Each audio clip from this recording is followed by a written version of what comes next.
नमस्कार, आप देख रहे हैं खबर उत्तर प्रदेश। मैं हूं आपके साथ तन्वी। रुक करते हैं खबरों का, लेकिन उससे पहले एक नजर डालते हैं इस वक्त की हेडलाइंस पर। योगी कैबिनेट का दूसरा विस्तार आज दोपहर 3:30 बजे 6 नए मंत्री लेंगे शपथ। तैयारियां जारी, सपा के बागी विधायक भी ले सकते हैं शपथ।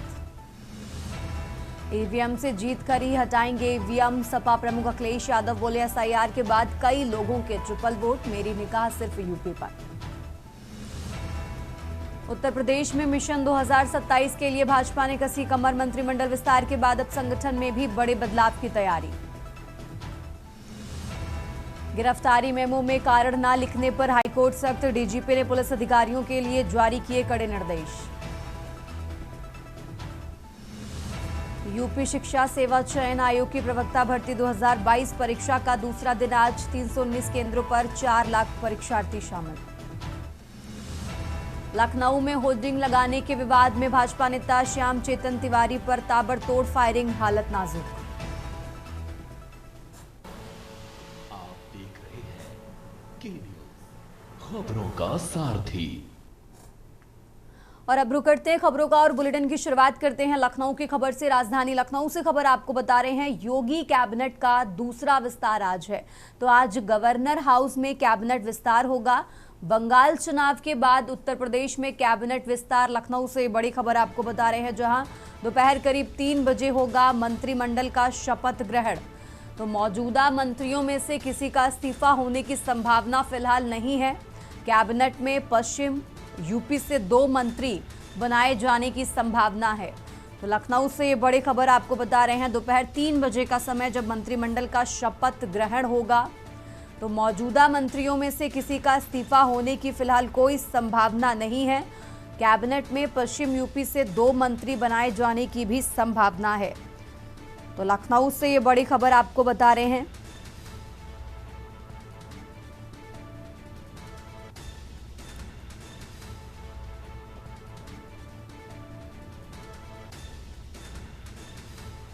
योगी कैबिनेट का दूसरा विस्तार आज।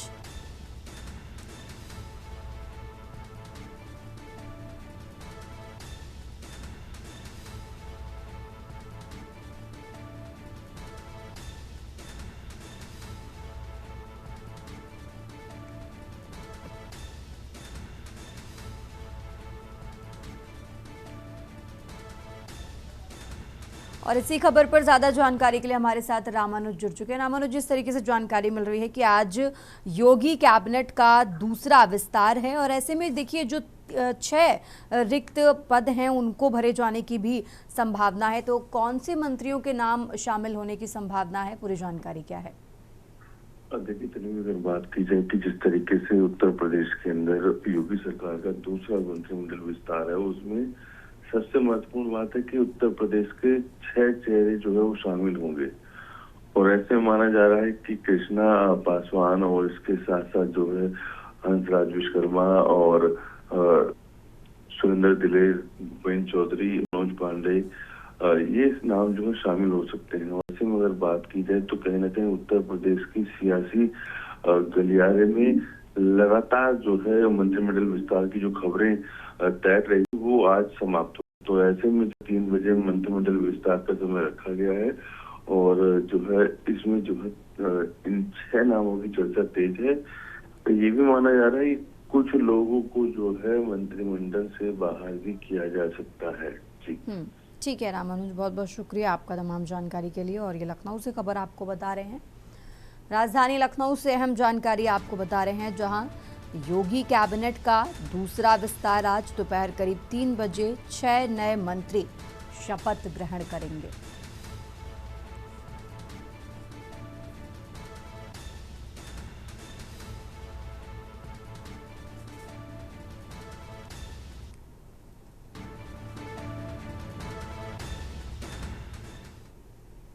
और आगे बढ़ते खबरों में बात कर रहे हैं लखनऊ की। राज्यपाल और सीएम योगी देखेंगे फिल्म। तो बता दें कि लोक भवन में 4:30 बजे फिल्म देखेंगे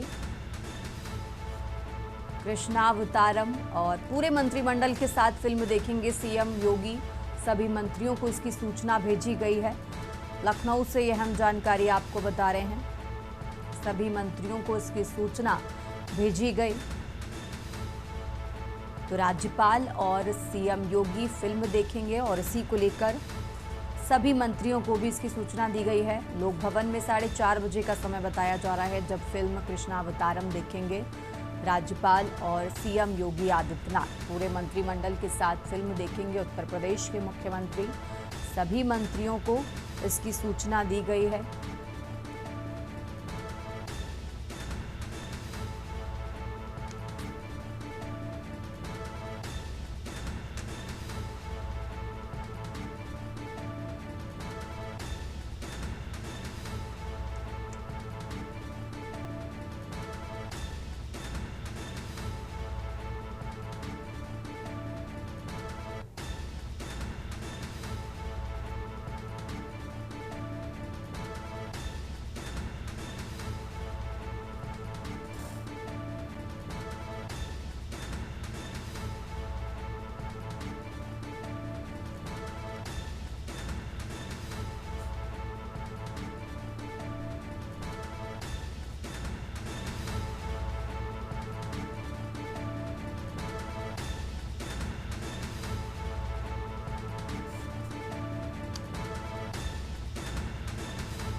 तो पूरे मंत्रिमंडल के साथ फिल्म देखेंगे सीएम योगी आदित्यनाथ। लखनऊ से खबर आपको बता रहे हैं और इसी को लेकर सभी मंत्रियों को सूचना भेजी गई है।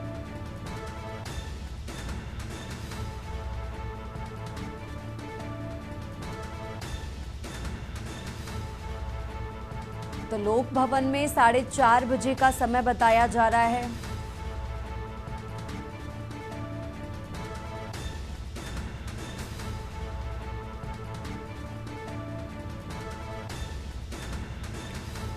तो राज्यपाल और सीएम योगी फिल्म देखेंगे। लखनऊ से खबर आपको बता रहे हैं।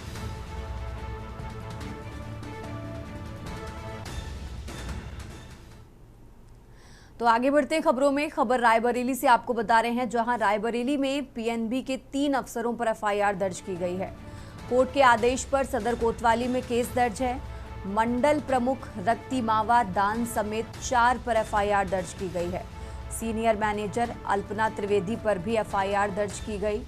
ज्ञानेंद्र प्रकाश वर्मा और प्रवीण कुमार नामजद बैंक अधिकारियों पर धोखाधड़ी का आरोप लगा है। फर्जी तरीके से लोन खाता खोलने का भी आरोप लगा। तो पीड़ित देवनाथ ने कोर्ट में गुहार लगाई थी। जाली दस्तावेज लगाने का भी आरोप लगा है। पुलिस ने मुकदमा दर्ज कर फिलहाल जांच शुरू कर दी है।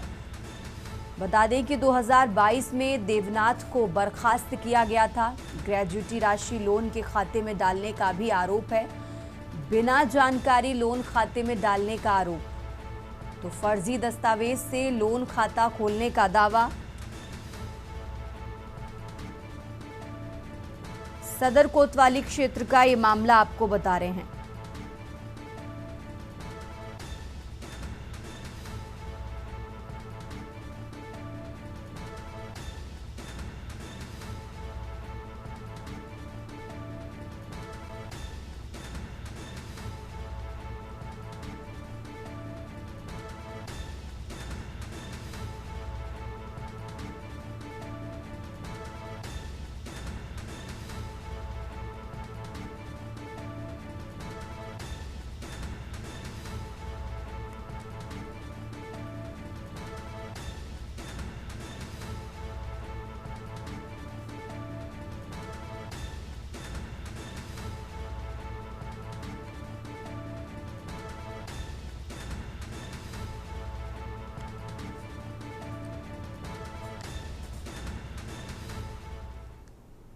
और अब खबर बाराबंकी से है जहां बाराबंकी जिले की तहसील राम सनेहटी घाट से एक सनसनीखेज मामला सामने आया है, जहां राजस्व विभाग में व्याप्त कथित भ्रष्टाचार के खिलाफ सोशल मीडिया पर मोर्चा खोलना हिंदू राष्ट्र शक्ति के जिलाध्यक्ष ब्रजेश सिंह को भारी पड़ गया। दबंगों ने उन पर लाठी डंडों और धारदार हथियारों से जानलेवा हमला कर दिया है। जानकारी के अनुसार जिलाध्यक्ष ब्रजेश सिंह तहसील में व्याप्त भ्रष्टाचार और लेखपालों की कार्यप्रणाली के खिलाफ लगातार मुखर थे। हमले के दौरान उनके साथ मौजूद एक दलित युवक जो घटना का वीडियो बना रहा था, उसी में भी दबंगों ने नहीं बख्शा।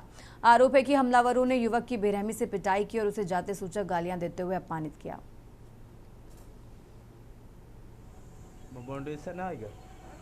बाउंड्री। मैंने आज विगत 2-3 दिन पहले एक पोस्ट डाली थी फेसबुक पे कि कुछ राजस्व कर्मचारी रामसनेही घाट के हैं जो बगैर मौके स्थलीय जांच की ही लगाते हैं फर्जी रिपोर्ट। एक जमीन का मुद्दा मेरे पास आया था, मुझे जानकारी मिली और मैंने तहसील प्रकार से पक्की नकल भी प्राप्त कर ली है, जिसमें स्थलीय बगैर जांच के ही नेकपालों ने रिपोर्ट लगा दी है कि वहां पक्का मकान बना के लोग रह रहे हैं, जबकि वहां पे मकान आज तक नहीं बना हुआ है। जिसकी जमीन है उसी के द्वारा बाउंड्री वॉल बनाया गया है।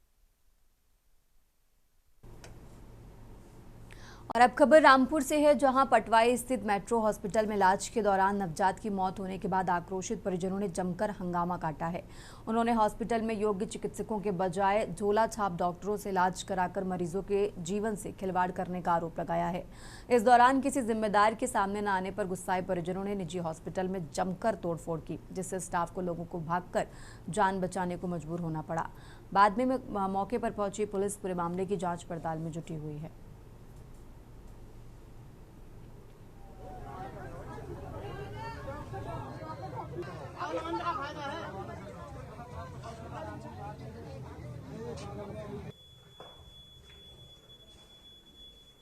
इसमें जो है अभी एक बच्चे की मृत घोषित होने की सूचना हमें मिली है। उस पर अब स्पष्टीकरण लिया जाएगा, इनसे देखा जाएगा कि इस तरीके की क्या घटना है। बाकी प्रशासनिक कार्यवाही पूरी यहाँ पर सील करवा दिया गया है। अस्पताल को सील कर दिया गया है, अस्पताल को पूरी तरीके से सील कर दिया गया है। मौके से जो भी इंजेक्शन, दवाइयाँ और जो भी चीज़ें इस्तेमाल की गई हैं बच्चे के लिए, वो सारी जब्त कर ली गई हैं। FIR होगी इसमें? बिल्कुल FIR होगी और जो भी उचित कार्रवाई होगी वो बिल्कुल की जाएगी। क्या नाम है आपका? मेरा नाम डॉक्टर अतुल है, नोडल अधिकारी। खबर कौशाम्बी से है, जहां करारी थाना क्षेत्र के भैला मखदूमपुर गांव में छोटा हाथी वाहन की टक्कर से मासूम बच्ची की दर्दनाक मौत हो गई।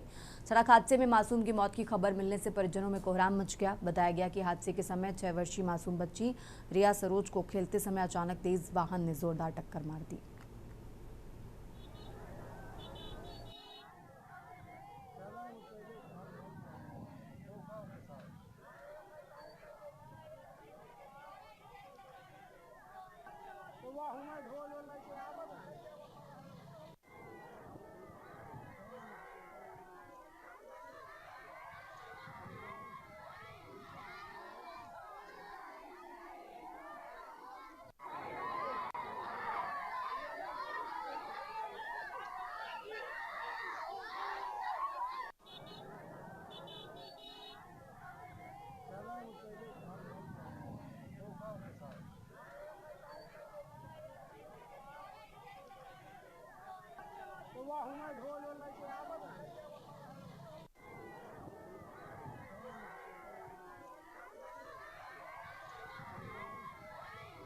जनपद कौशाम्बी के थाना करारी के अंतर्गत आज दिनांक 9/5/2026 को प्रातः लगभग 9 बजे यह सूचना प्राप्त हुई कि ग्राम करारी के भैला मखदूमपुर के समीपस्थ नहर रोड पर एक नीले रंग के लाइट मोटर व्हीकल, जिसे सामान्यतः छोटा हाथी भी कहा जाता है, उसके द्वारा एक सड़क दुर्घटना कारित की गई है, जिसमें 7 वर्षीय बच्ची की मृत्यु हो गई है।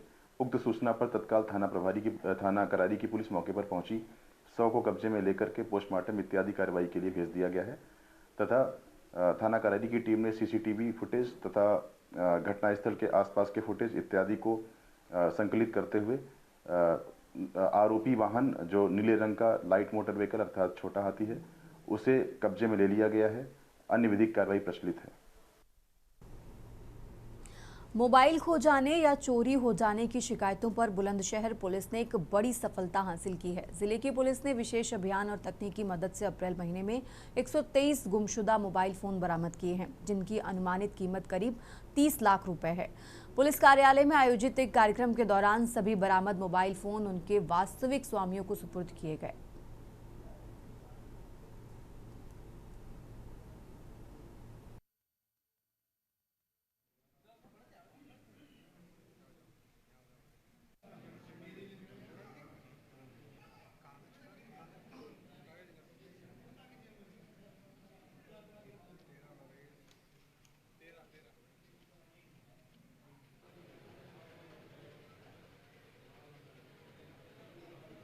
बुलंदशहर पुलिस द्वारा अप्रैल माह में वरिष्ठ पुलिस अधीक्षक महोदय के निर्देशन में सर्विलांस टीम द्वारा अप्रैल माह में 123 मोबाइल जो कि गुम हो गए थे, चोरी हो गए थे, वो बरामद किए गए हैं और इसकी कुल कीमत लगभग 30 लाख है। और ये सारे मोबाइल CEIR पोर्टल के माध्यम से बरामद किए गए हैं। और बुलंदशहर वासियों से मेरी अपील है, किसी के भी मोबाइल, किसी भी व्यक्ति का मोबाइल खो जाता है या चोरी हो जाता है तो निकटतम थाने में या हमारी सर्विलांस सेल में CEIR पोर्टल के माध्यम से सूचनाएं अपलोड कराएं ताकि उसका मोबाइल मिल सके। और अब खबर देवरिया से है, जहां देवरिया जनपद में शिक्षा की गुणवत्ता और सरकारी स्कूलों की व्यवस्था को परखने के लिए जिलाधिकारी ने मोर्चा संभाला है। जिलाधिकारी ने प्राथमिक विद्यालय दानोपुर और उच्च प्राथमिक विद्यालय परसिया मिश्र का औचक निरीक्षण किया। इस दौरान उन्होंने न केवल स्कूल की साफ सफाई और अनुशासन को देखा, बल्कि खुद क्लासरूम में पहुंचकर शिक्षक की भूमिका में भी नजर आए।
और अब रुक करते हैं अगली खबर का। गोंडा जनपद के धानेपुर थाना क्षेत्र अंतर्गत पृथ्वीपाल ग्रंथ के महतोडीह गांव में दिल दहला देने वाली घटना सामने आई। यहां एक छोटे भाई ने अपने ही बड़े भाई की डंडे से पीट कर बेरहमी से हत्या कर दी। चौंकाने वाली बात यह है कि हत्या करने के बाद आरोपी भाई कहीं भागा नहीं, बल्कि रात भर शव के पास ही सोता रहा। स्थानीय सूत्रों और पुलिस से मिली जानकारी के अनुसार मृतक और आरोपी दोनों भाई मानसिक रूप से कमजोर मंदबुद्धि बताए जा रहे हैं।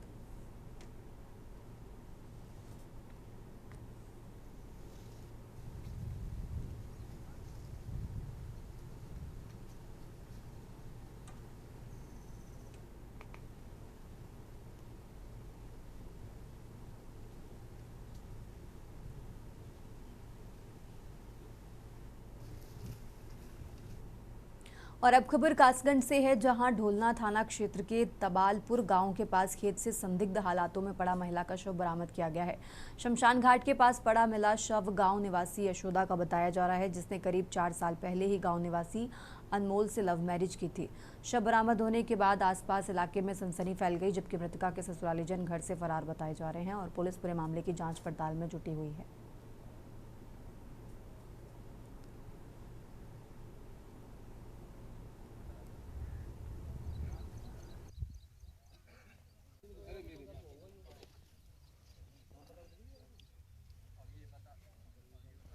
आज दिनांक 9 मई 2026 को डायल 112 के माध्यम से सूचना प्राप्त हुई। ग्राम तवालपुर थाना ढोलना क्षेत्र के अंतर्गत खेतों में एक महिला के शव के मिलने की सूचना मिली। सूचना मिलते ही थाना ढोलना पुलिस और उच्च अधिकारीगण मौके पर पहुंचे, साथ ही फोरेंसिक टीम व फील्ड यूनिट भी मौके पर पहुंची। प्रकरण के संबंध में जानकारी करने पर ज्ञात हुआ कि मृतक महिला का नाम यशोदा है, जिसने ग्राम तवालपुर के ही अनमोल से करीब 4 वर्ष पूर्व प्रेम विवाह किया था। अनमोल की 2 बड़ी बहनों की शादी उकावली ग्राम उकावली थाना अकराबाद जिला अलीगढ़ के अंतर्गत हुई थी। और अब खबर बुलंदशहर से है, मई भी CHC और ब्लॉक कार्यालय के सामने हुआ जमाव नगरपालिका शिकारपुर सफाई व्यवस्था की पोल खोला है और विकास को लेकर किए जाने वाले बड़े बड़े दावे बुरी तरह फेल साबित दिख रहे हैं। आलम यह है कि मानसून के दस्तक देने से पहले ही लोगों को रास्ते पर भरे कीचड़ और गंदगी भरे पानी से गुजरना पड़ रहा है। स्थानीय लोगों का आरोप है कि नगरपालिका प्रशासन कुंभकर्णी नींद सोया हुआ है, इसलिए लगातार शिकायतें करने के बाद भी समस्या पर कोई संज्ञान नहीं लिया गया।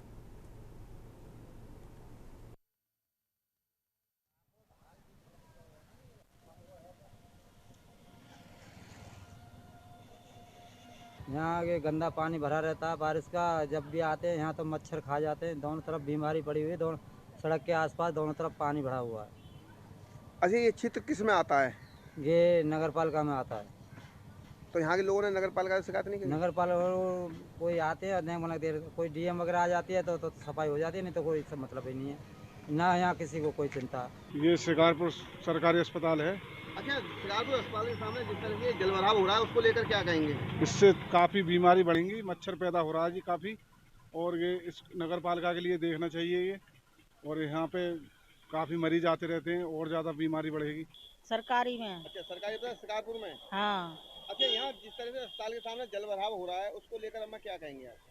क्या करें हम, निरो मच्छर है खाए जा रहे हो मच्छर, या सही करो। अच्छा, जैसे आप अभी दवा लेने आए तो आपको तो मच्छर भी काट रहे होंगे? हाँ, मच्छर काट हैं। तो आप तो और बीमार हो जाओगे दवा लेने के? और क्या है, बीमार तो होंगे ही जब सही ना बनो, सरकार जन काय को ले रही है। उत्तर प्रदेश की खबरों में फिलहाल इतना ही। आप देखते रहिए के न्यूज़ इंडिया।